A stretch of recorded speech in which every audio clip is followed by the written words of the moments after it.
पिछले वीडियो में ये डिस्कस किया था कि जिन लोगों को गदूद या प्रोस्टेट ग्लैंड बढ़ जाने की वजह से परेशानियां होती हैं, उनको ऑपरेशन कब करवाना चाहिए। आज हम ये डिस्कस करेंगे कि जब ऑपरेशन करवाया जाता है तो उसके बाद में क्या क्या कॉम्प्लिकेशंस हो सकती हैं, जिनके बारे में मरीज को पहले से ज्ञान होना चाहिए। तो दोस्तों, इसमें सबसे पहला जो कॉम्प्लिकेशन है उसको हम बोलते हैं यूरिनरी इनकॉन्टिनेंस, यानी कि पेशाब के लीक होने की समस्या। इसको समझने के लिए दोस्तों हमें यह समझना होगा कि नॉर्मली जो प्रोस्टेट ग्लैंड है या गदूद है उसका नॉर्मल फंक्शन क्या है। तो दोस्तों, आप आसान शब्दों में ऐसा समझ सकते हैं कि जो प्रोस्टेट ग्लैंड है वो एक तरीके का एक नल है, एक टैप है या एक वाल्व की तरह काम करता है, जो नॉर्मली ब्लैडर के नीचे स्थित होता है और ब्लैडर में से यूरिन को लीक होने से रोकता है।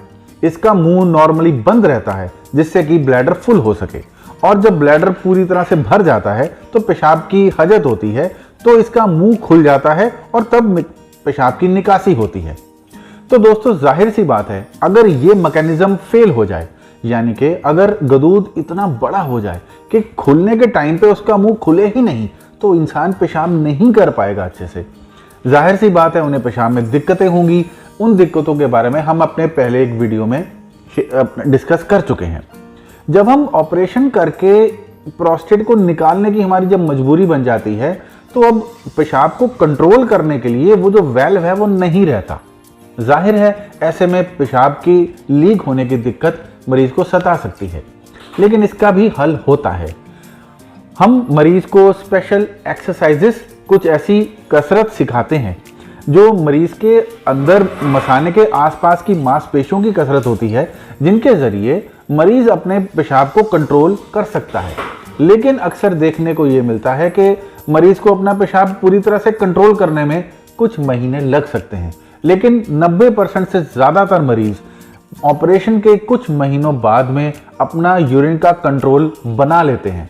लेकिन कभी कभी रात को सोते समय जब पेशाब की नलकियां, जो पेशाब की जो नसें हैं, ढीली पड़ जाती हैं, तब कभी कभी पेशाब लीक हो सकता है। इसलिए शायद आपको आपके डॉक्टर रात को सोते समय डायपर पहनने की सलाह दे सकते हैं। इसके अलावा दोस्तों, जो दूसरी बड़ी प्रॉब्लम है, जो कॉम्प्लिकेशन है, वो है यूरेथ्रल स्ट्रिक्चर, यानी कि जो पेशाब की नलकी है उसमें कोई रुकावट बन जाती है। वो रुकावट जनरली इन्फेक्शन या इन्फ्लेमेशन की वजह से बनती है, और वो रुकावट कितनी लंबी है उस पर निर्भर करता है कि उसका इलाज क्या होगा। दोस्तों, स्ट्रिक्चर का इलाज केवल ऑपरेशन द्वारा ही हो सकता है, यानी कि ऐसे मरीजों को जिनको ऑपरेशन के बाद स्ट्रिक्चर बन गया है उनको पुनः ऑपरेशन करवाना पड़ेगा। अगर स्ट्रिक्चर लंबाई में छोटा है, यानी कि जो रुकावट है उसकी लंबाई 1 सेंटीमीटर या उसके आसपास है, तो उसको आसानी से दूरबीन द्वारा एक माइनर सा ऑपरेशन करके खोला जा सकता है।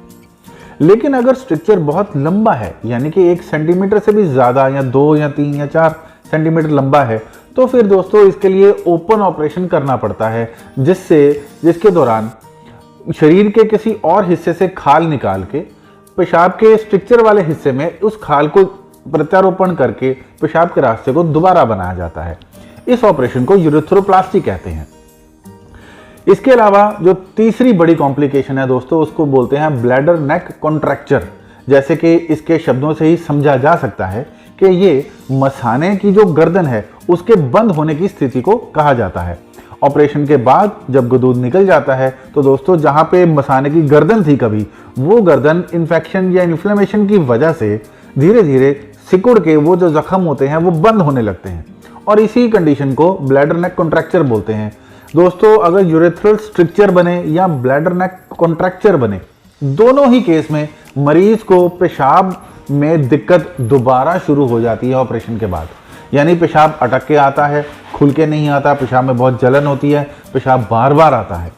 तो ऐसे में जो डॉक्टर हैं वो आपकी दूरबीन द्वारा जांच करके देखेंगे कि मसला क्या है, और अगर यूरेथ्रल स्ट्रिक्चर या ब्लैडर नेक कॉन्ट्रैक्चर दिखाई देता है तो आपको पुनः ऑपरेशन करवाने की सलाह देंगे। इसका ऑपरेशन, ब्लैडर नेक कॉन्ट्रैक्चर का भी ऑपरेशन दूरबीन द्वारा